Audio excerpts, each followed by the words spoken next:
በድበይ አያርገውና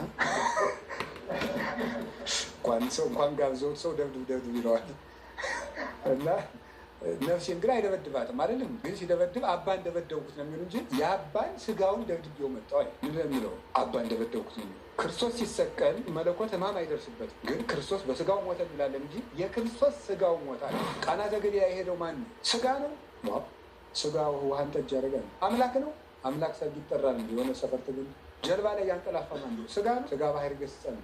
አምላክ ነው። አምላክ ያንቀላፋ ነው። ደም የሚፈሳት ሴት የዳሰሰችው ማን ነው? አምላክ ነው። አምላክ ጨርቅ አለው። ስጋ ነው። ስጋ በጨርቁ ጫፍ ደም ያደርጋል። አንድ ስጉ ቃል ሞተ በስጋ ወሐይው በመንፈስ የሚያሰኘው በስጋው ታመመ በመንፈስ ሕያው ነው የምንለው እሱ ነው። የክርስቶስ ስጋው ሞተ ማለት መነጠን ነው። በስጋ ሞተ በትልቅ ዋጋ በምስጢር ስከር በስጋው እነዚህ ሶስት ነገሮች ላይ ቤተክርስቲያን ብትሰራ እርግጠኛ ነኝ ወደ ቀደመ መደመጧ ትመጣለች፣ ወደ ልዕልናዋ ትመጣለች። እዚህ ላይ ካልሰራን ግን ካቶሊክም እኔ ነኝ ትክክለኛቱ ቤተክርስቲያን ትላለች፣ ኦርቶዶክስም እኔ ነኝ ብላለች፣ ፕሮቴስታንትም እንደዛ ትላለች። ትክክለኛይቱ ቤተክርስቲያን የክርስቶስ የትኛዋ ናት ብንባል መለኪያችን ምንድን ነው? አንድ ካህን ከንስሐ ልጆቹ ቤት ሲሄድ ማክሲመም መቀመጥ ያለበት 30 ደቂቃ። ከ30 ደቂቃ በላይ መቀመጥ ፖለቲከኛ መሆኑ አይፈቀድም። 30 ደቂቃውን የሚያወራው ሶስት ነገሮች።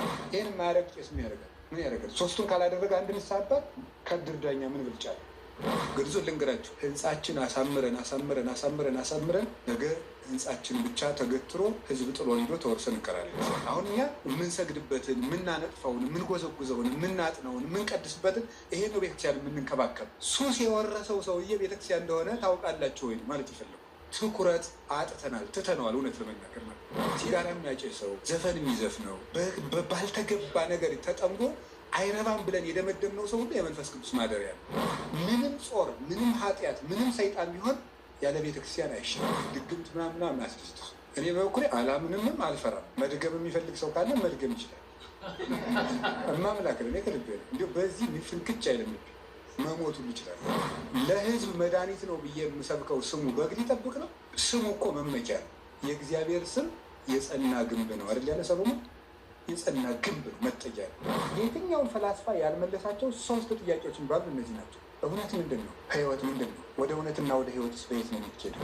በሰውና በእግዚአብሔር መካከል የሚያስታርቅ ክርስቶስ መጣ ማለት ምን ማለት ነው? የሚያስታርቅ አባቱ ጋር የሚታረቅ እኛን ወክሎ የሚያስታርቅ መታረቂያም ታራቂም አስታራቂ ሶስቱን ይዞ የመጣ የሚነግድም ይሁን ወዛደርም ይሁን የቤተ ክርስቲያን ልጅ በሙሉ ይሄንን እንዲያውቅ ማድረግ ነው ቤተክርስቲያን ተልእኮ።